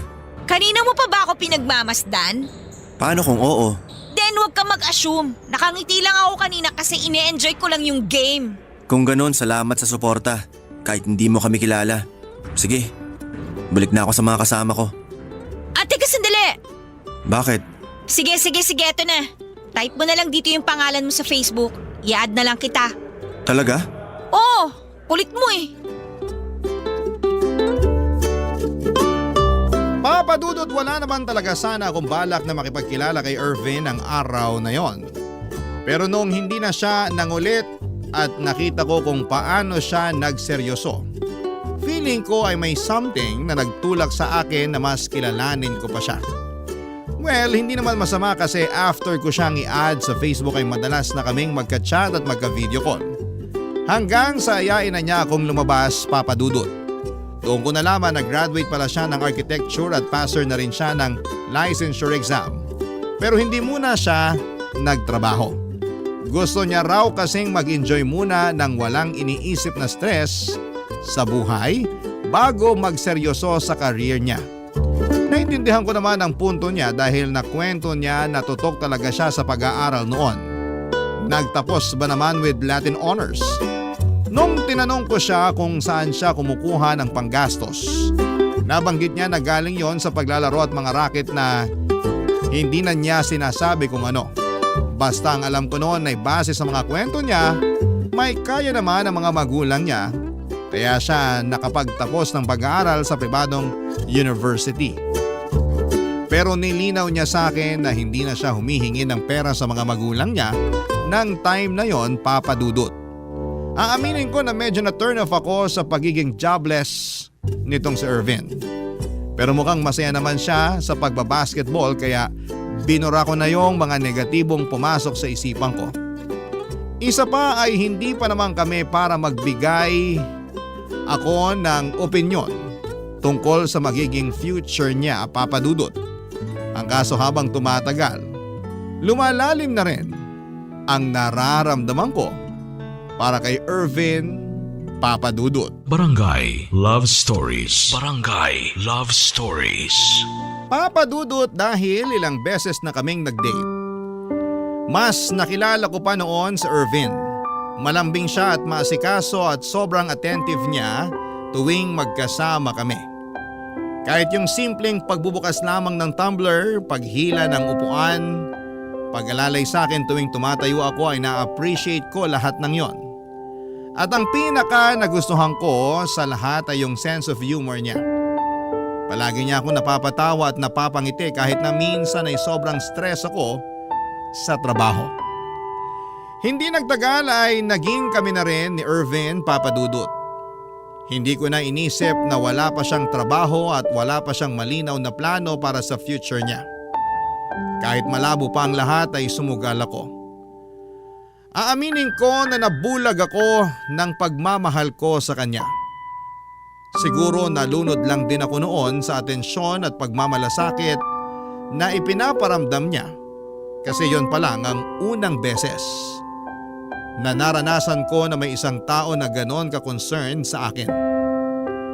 Isa pa sa mga nagustuhan ko sa kanya ay marunong siyang mag-set ng boundaries. Kapag oras ko nakasama ang mga kaibigan ko ay hindi siya nakikigulo at hindi nagde-demand ng oras. Ganon din kapag umuwi ako sa mga magulang ko. After 4 months ay nagulat na lamang ako noong magpaalam siya sa akin kung pwedeng magsama na kami sa apartment ko. Tinanong ko siya kung bakit, pero ang sagot niya lang ay gusto niyang mas madalas pa kaming magkasama, kaya naman pinagbigyan ko siya. Wala naman ako naging problema dahil marunong siyang maglinis, magluto, as in lahat ng hindi ko na nagagawa sa pagiging busy ko ay siya na ang sumalo. Kaya naman hindi ko na rin inisip noon na hindi na siya nagbibigay ng share sa renta at sa mga bills namin, Papa Dudut.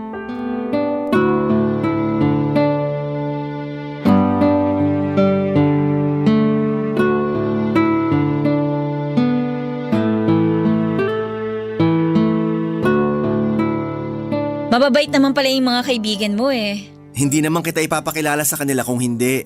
Baka hindi ka maging komportable sa kanila pag ganon. Paano kung hindi ko gusto yung mga kaibigan mo? Lalayuan mo ba sila? Ano nangyari sa boundaries? Ikaw na nga mismo nagsabi na may mga kaibigan na tayo bago pa naging tayo.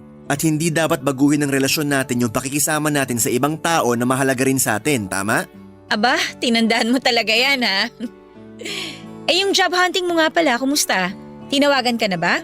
Yun lang. Medyo inaalat ako ron, Bebu. Yung isang pinagpasahan ko, may nakuha na raw sabi ng kaibigan ko. Sinubukan mo na bang magpasa sa iba? Hindi pa. Hindi ko pa kasi maharap ngayon eh. Marami pang ganap. Next week kasal nung pinsan ko. Tapos family reunion naman namin yung kasunod. Sino namang kasama mo sa kasal ng pinsan mo? Iniisip mo ba na may iba pa akong isasama ron? Siyempre ikaw yung isasama ko. Excited na nga ako makilala ng mga pinsan ko yung napakaganda kong girlfriend eh. Ipapakilala mo na talaga ako sa kanila? Hindi ba nakakahiya? Ano namang nakakahiya ron? Ilang buwan mo na nga akong boyfriend tapos di pa kita ipapakilala? Gusto nga rin sana kitang isama sa family reunion eh. Kung papayag ka. Family reunion yun. Girlfriend mo pa lang naman ako kaya hindi pa ako parte ng pamilya ninyo.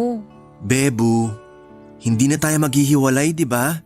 Kaya sa kasal din patungo tong relasyon natin. Tsaka nagsasama na tayo ngayon. Di ba parang mag-asawa na rin tayo?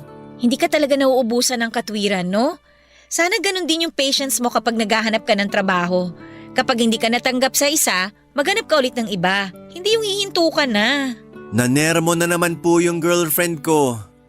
Huwag kang mag-alala. After ng lahat ng ganap na sinabi ko, tuloy ang job hunting.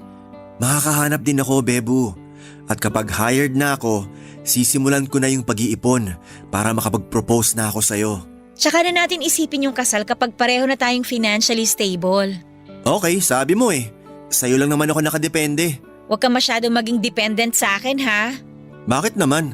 Eh dapat kasi kahit gaano natin kamahal yung isa't isa, kaya pa rin nating tumayo nang wala yung isa. Hayaan mo. Hindi ko hahayaang mangyari na isa lang yung nakatayo sa ating dalawa. Sana gawin mo yun para sa sarili mo, hindi lang para sa relationship natin.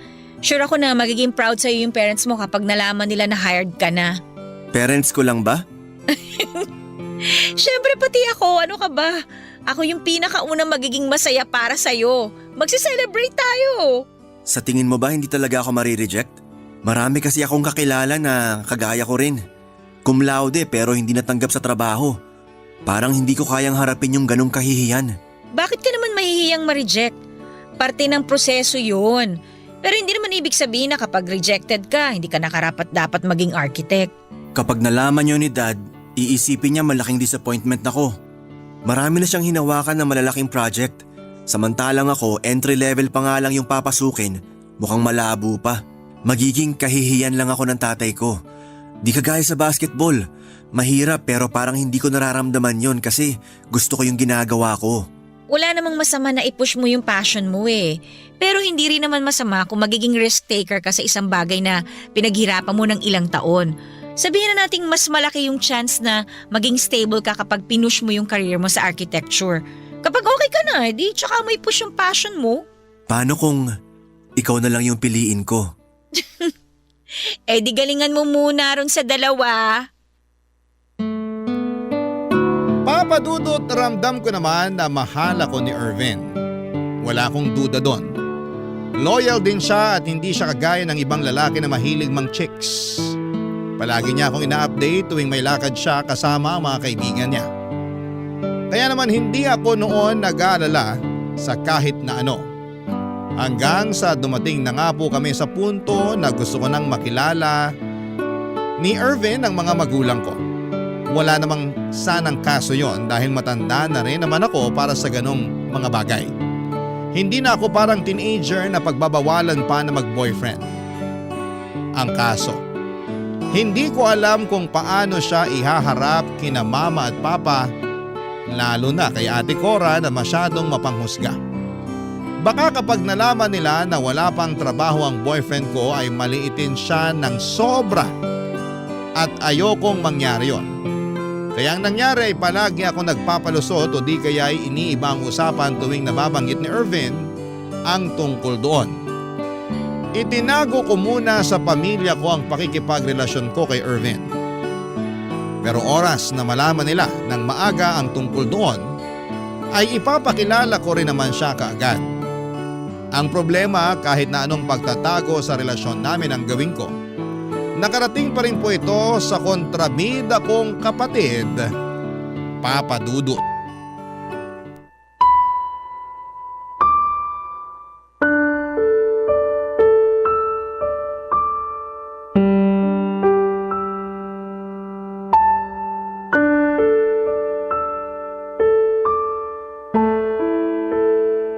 Buti naman naisipan mo pang sagutin yung tawag ko. Kanina pa ako tawag ng tawag pero hindi mo sinasagot. Ate, paano kita sasagutin? Oras ng trabaho ko. Oras ng trabaho o nakikipaglandian ka lang? Ate, please lang. Huwag mo akong simulan. O bakit? Totoo naman sinasabi ko Hindi ka na nakakaisip na umuwi kasi masaya ka nang nakikipag-live-in dun sa boyfriend mong basketball player. Paano mo naman nalaman yung tungkol sa boyfriend ko? May nakapagsabi sa akin. Nakita raw kayo magkasama. May source naman pala. May sinasabi ka? Wala. Ang sabi ko, sino ba yung source mo? Kasi ang lawak naman yata ng nasasagap niya. Hindi na importante kung sino. Ang punto rito, yung pagtatago mo sa amin ng boyfriend mo. Ano yun, nahihiya kang ipakilala siya sa amin? Huwag kang mag-alala. Sanay na kami ma-disappoint sa'yo. Paano naman naging disappointment yung pagkakaroon ko ng boyfriend? Ate, nasa tamang edad na ako. Pwede na nga ako mag-asawa kung tutuusin eh. Talaga? Mag-aasawa ka ng isang lalaking walang ibang kayang gawin kundi mag-shoot ng bola? Ate, please, huwag mo namang insultuhin ng ganyan yung boyfriend ko. Naghahanap naman siya ng trabaho eh. Hindi magtatagal, matatanggap na rin siya.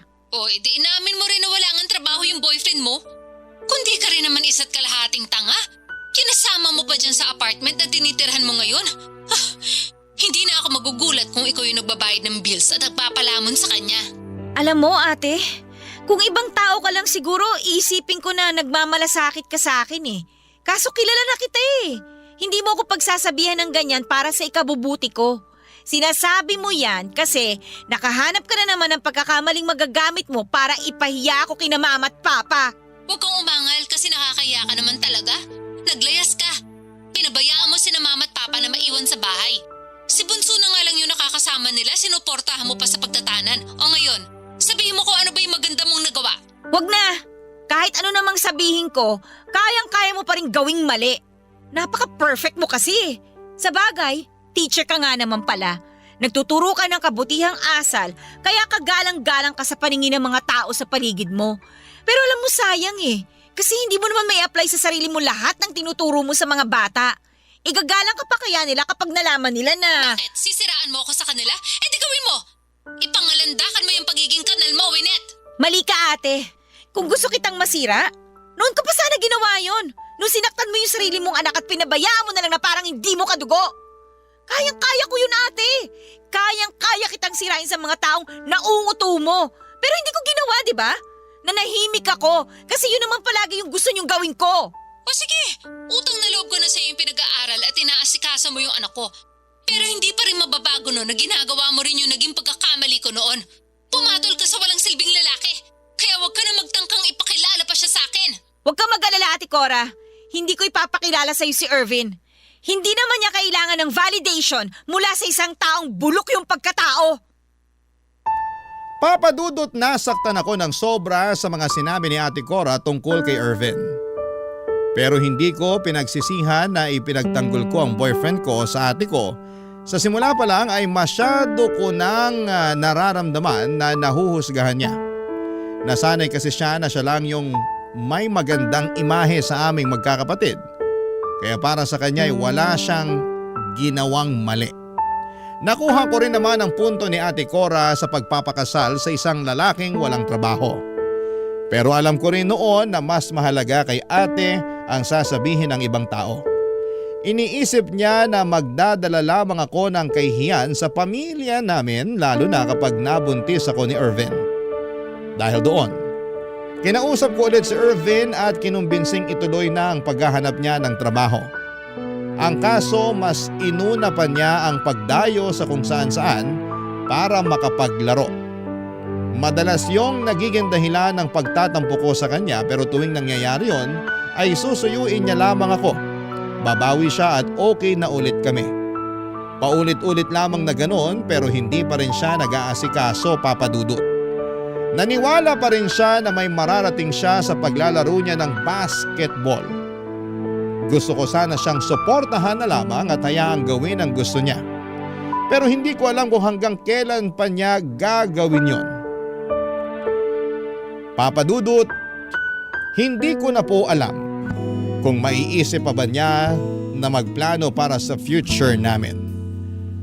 Kaya nung wala akong makitang improvement mula kay Irvin, ay naisip ko na sukuan na lamang siya, Papa Dudut. Barangay Love Stories. Barangay Love Stories. Papa Dudut, nang hindi pa rin makahanap ng trabaho si Irvin ay handa na sana akong makipag-break sa kanya. Ginawa ko naman ang lahat para unawain at tulungan siya. Pero mas nakafocus lang talaga siya sa panandali ang bagay ng mga oras na yon. Pero tuwing naiisip ko na hiwalayan na siya ay mabilis na nagbabago ang isipan ko at mas nahihirapan akong magdesisyon tuwing ipinaparamdam sa akin ni Irvin ang pagiging malambing at maasikaso niya. Nagdalawang isip ako kung tama ba na ituloy ko pa ang pakikipaghiwalay o bigyan pa siya ng panibagong chance. Naawa rin kasi ako sa sitwasyon niya noon. Kung papaalisin ko siya sa apartment, siguradong makikitira siya sa mga kaibigan niya. Nang muli kaming magkausap ni Ate Cora ay nalaman ko pa na nakauwi na ang bunso naming kapatid at nakabalik na rin sa pamilya yung girlfriend niya kaya medyo napanatag na po ako noon. Pero habang magkausap kami ng ate ko, naka-loudspeaker ang phone ko at nabanggit na naman niya yung tungkol kay Irvin. Tinanong niya kung naghiwalay na ba kami. Gaya po nung una ay nauwi na naman kami sa pagtatalo. Pero sa pagkakataong yon ay hindi ko na nagawang ipagtanggol pa ang boyfriend ko. Hindi ko na rin kasi alam kung paano pa ang gagawin ko. Pero ang hindi ko alam noon ay narinig pala ni Irvin ang naging pagtatalo namin ni Ate Cora.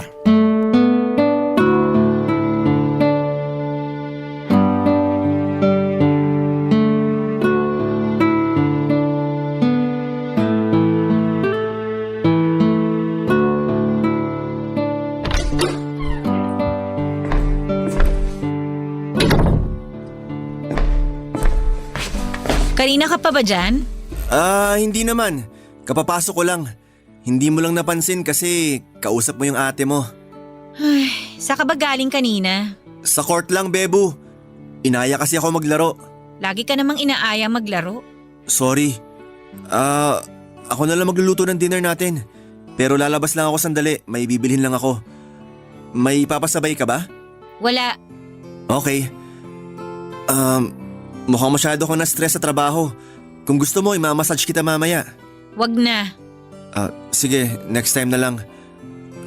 Ano nga palang gusto mong ulam? Ikaw nang bahala. Bebu, Ano? galit ka ba sa akin? Ayokong pag-usapan yung nangyari, okay? Kung ganon, galit ka nga.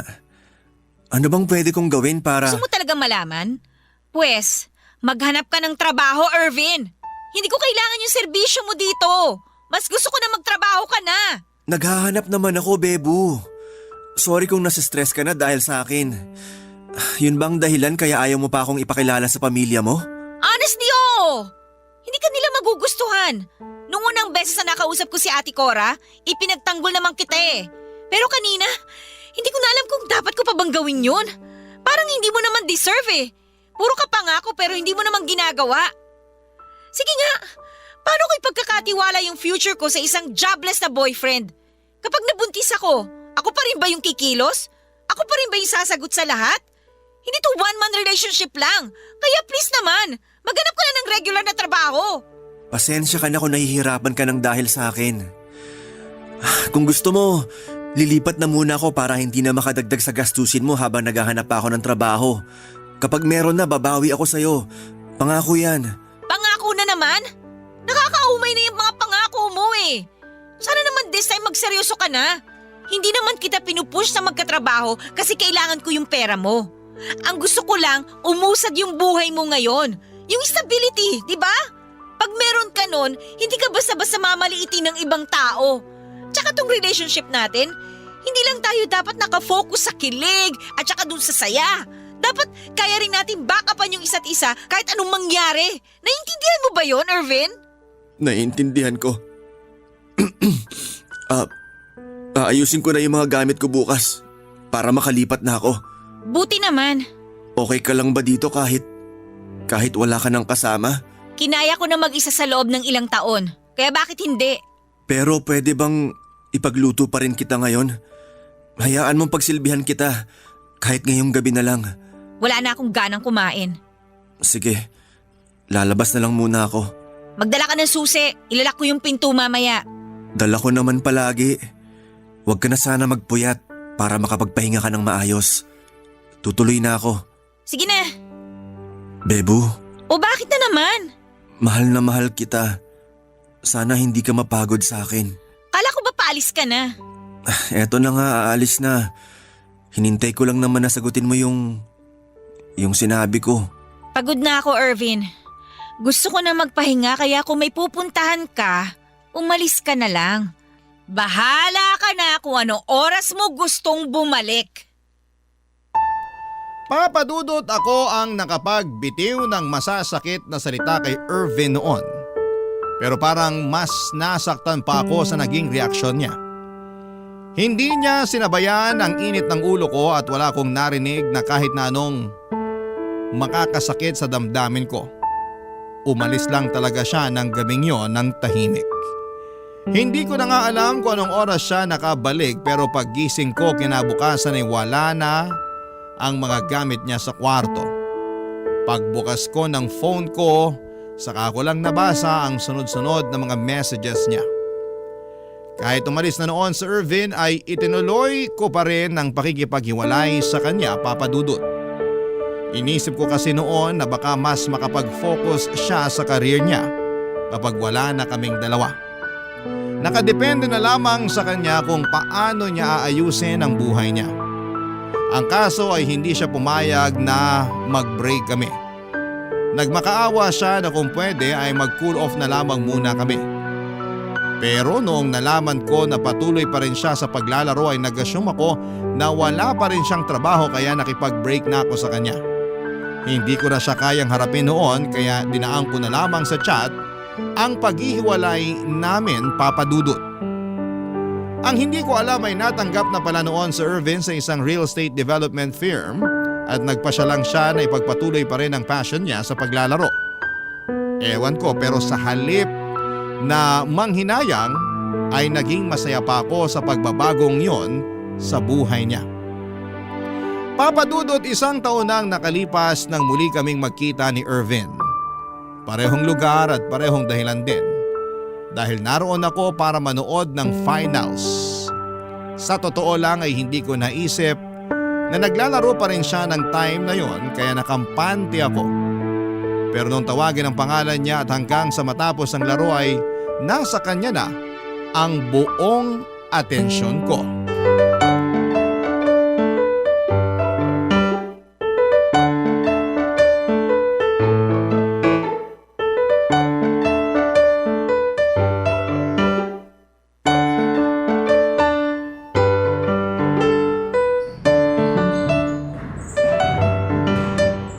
Kakainis. Iniwan na naman ako ng kasama ko. Bebu! Ha? Ako bang tinatawag niya? Bebu! Ako? I mean, ako ba yung tinatawag mo? Hanggang ngayon ba naman iniiwasan mo pa rin ako? Grabe! Inabot na nga ng 1 taon yung cool off natin, wala man lang kahit kumusta. Kahit nga sana isang kiss lang, bawing-bawi ka na eh. Ano bang pinagsasabi mo dyan? Nag-break na tayo, di ba? Ikaw lang yung nakipag-break, pero ako hindi. Para sa akin, nag-cool off lang tayo. Seryoso ka ba? Cool off? Ng 1 taon? Wala pa bang nakakagawa nun? Ang tibay pala natin. Hanggang ngayon pala, isip bata ka pa rin. Ako, isip bata? Aba, parang hindi yata ako papayag na sasabihan mo pa rin ako ng ganyan. Gusto mo bang patunayan ko? Tara sa unit ko. Hindi ako nakikipagbiruan sa'yo, Irvin, ha? Sungit talaga. Hindi mo ba naaalala? Ganito rin tayo nung una tayong nagkakilala. Sinungitan mo rin ako. Hanggang ngayon ba naman na girlfriend na kita? Hindi mo na ako girlfriend. Bakit? May boyfriend ka na ba? Wala. Nagpaligaw ka ba pagkatapos mo makipaghiwalay sa akin? Hindi. Buti naman. Kundi, magsiselos ako. Ang feeling mo talaga, no? Sabing hindi na nga kita boyfriend eh. Okay. Alam mo ba, nung nakita kitang pumapasok dito kanina, parang sasabog yung puso ko sa sobrang saya. Gustong-gusto nga kitang lapitan eh. Tapos sugurin ng yakap, kaso magsisimula na yung game. Ngayon ko sana gagawin pero hindi na pala pwede. Ano ba tong trip mo, Irvin? Bakit mo ba sinasabi yan? Di ba dapat matagal mo nang tanggap na wala na tayo? Mahal pa rin kita, Bebu. Kahit napakiramdam ko, hindi mo na ako kayang tanggapin. Bakit hindi ka nalang manligaw ng iba?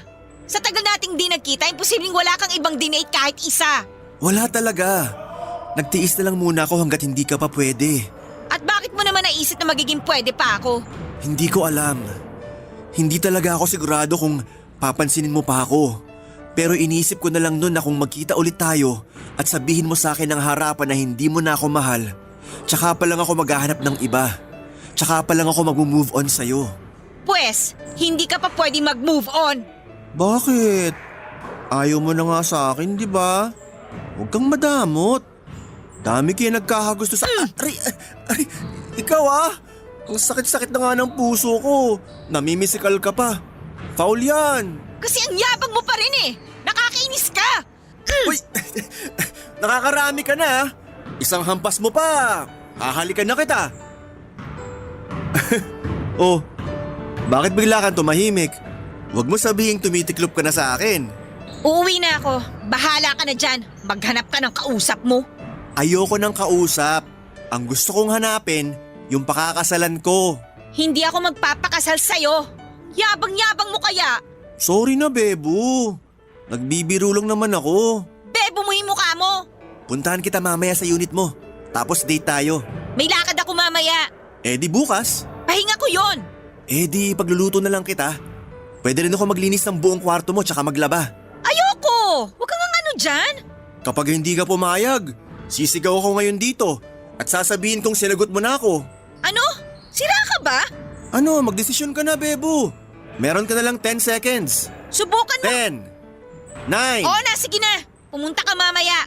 Sige, dapat pagdating ko, nakahubad ka na. Aray, grabe ka talaga. Hanggang ngayon alala mo pa rin mangurot. Parang bumaon yung kuko mo sa tagiliran ko. Ang sakit. Gusto mo dagdagan ko pa yan eh. Papadudot nung araw ding yon ay nagkabalikan na kami ni Irvin. Sa kulit ba naman ng lalaking yon, kahit yata 1,000 beses ko siyang tanggihan, ay hindi pa rin niya ako titigilan. Naniwala naman ako na seryoso na siya noong nag-propose na siya sa akin. Ipinakilala ko na siya sa pamilya ko pero sina mama, papa, bunsong kapatid at yung pamangking ko lang ang humarap kay Irvin. Si Ate Cora naman hanggang sa oras na yon ay bitter pa rin sa akin. Hindi raw niya suportado ang plano kong mag-asawa na kaya ayaw niya kaming harapin. Personal namang hiningi ng boyfriend ko ang blessing ng mga magulang ko para sa pagpapakasal namin. Laking pasasalamat ko na lamang po noon na kahit na hindi kami masyadong okay ng mga magulang ay pinayagan naman nila kaming magpakasal. Sa ngayon, Papa Dudut, ay 2 taon na kaming kasal ni Irvin at may isa na kaming anak. Sobrang saya pala sa pakiramdam na finally ay meron ka ng karamay sa lahat ng bagay. Hindi lang naman kasi gastusin ang inaalala kapag may pamilya ka na. May mga problema pa rin na walang kinalaman sa pera. Pero kahit kailan, mula nung magpakasal kami, ay hindi ko naramdaman na mag-isa lamang ako. Iba yung security na naibibigay sa akin ni Irvin at ganon din naman ako sa kanya. Kaya hindi namin pinagsisisihan na pinili namin ang isa't isa. Tungkol naman po sa pamangking ko ay kaunting panahon na lamang ay makakatapos na siya sa kolehiyo. Sa amin na rin siya nakatira para mas magabayan ko siya ng mabuti. Hindi man ako ang tunay niyang ina, Papa Dudut, ay sinisigurado ko naman na hindi niya mararamdaman na may kulang sa kanya sa pagmamahal. Barangay Love Stories. Barangay Love Stories. Anong say mo sa Barangay Love Stories na ito? Pagkwentuhan natin sa comment section yan. Nagustuhan ng iyong napakinggan? Ituloy yan via live stream sa www.gmanetwork.com/radio. Barangay LS 97.1 forever.